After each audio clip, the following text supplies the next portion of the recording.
evening. It's 5:15 on Tuesday. Don't even know what the date is. Tuesday, sometime in September. Today's been a bit of a funny old day. I haven't been allowed out of the room because I'm now neutropenic. And I was kind of looking forward to going down. There's some gardens in the grounds of the hospital which are quite nice, and we were going to go down to those, but I've not been allowed out of the room. So I've been sat here. I woke up with a really bad sore throat this morning, to the point where I couldn't actually swallow anything. And what happened was I woke up and took some water, and it came straight back up because it wouldn't go past whatever was blocking my throat. So I've had lots of medications to try and get my throat back working, which they think is just a viral thing. I think I look a bit puffy around the cheeks and stuff as a result of that. I think my lymph nodes are up. I'll show you here my room, because my mum is sat with me while I'm doing this, and mum's knitting me a hat at the moment.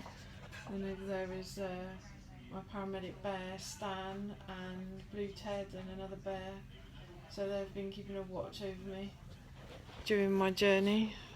Paramedic Stan Bear has had some attachments. He's got some glasses to make him look a bit more studious, and a stethoscope, and he's had some pill pots and injections because the kids have been in with him playing, and so that's kept them entertained. Other news is that Pump divorced Pole and has been replaced by Stand, so it's now Pump and Stand, because Pole was just too much going out on the raz and fell over in the bathroom almost, and so Pump had enough and was replaced by Stand the other day. Stand's very sturdy. He's got lots of feet, and he's actually got a brake, so we're all singing, all dancing now in this room. Syringe driver, well, she obviously went out as well because she fell on the floor and broke her case. So it's been non-stop in this room over the last couple of days. We've also had a mattress change because my mattress was really uncomfortable, and I happened to mention it, and they said that there looked to be a bit of a dip in the mattress, but because I've got mets in my bones, in my pelvis, it was getting really uncomfortable, so they've changed the mattress.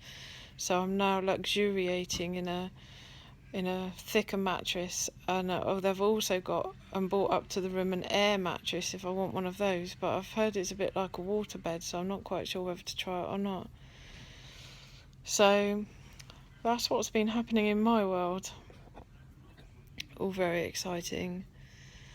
So medically wise, today is a quiet day, it's a rest day, before any of the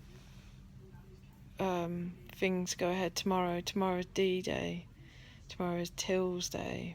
And that's when the fun kicks off, because not only do you get your cells back, you get this substance called IL-2, and the IL-2 is meant to be the horrendous part of the treatment. I thought the chemotherapy was pretty horrendous. I've got to say there's been a couple of occasions where I've wanted to give up and curl up in a little ball and just let the angel of death at the end of the bed whisk me away somewhere.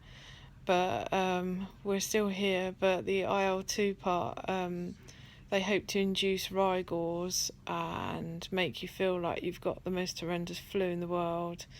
I think the idea is it produces a very strong inflammatory response,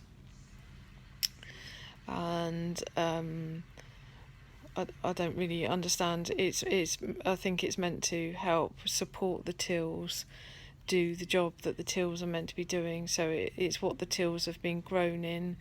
It's their own safe, nice little environment, and so they pump my body full of those. And I have that every 8 to 12 hours for as many doses as I can take. up to a maximum of 8. Although because I've got brain mets now, they probably won't push me any further than 5. But it's what gives up first, you saying I've absolutely had enough, or your markers being completely out of the count, and out of the arena. So that is the fun day I've got to look forward to tomorrow. There's no real set timetable. I think they get you prepped quite early because the tills normally go for a cannula, not the PICC line, because they tend to be a bit too thick for the PICC line, so they put a large bore cannula in. If they can find a vein, they'll be lucky. And then the tills, whenever they're ready, they come up, and then they start the IL-2 anytime after that. So I've got to say that I'm not looking forward to it. I'm actually quite nervous about it. But hopefully we'll see you on the other side. If I feel well enough to blog over the next couple of days, I will. Sorry, a little bit too close, you can see it on my nose then. And in the meantime, I hope everybody's well back home, and thank you ever so much for all the well wishes, and stay safe.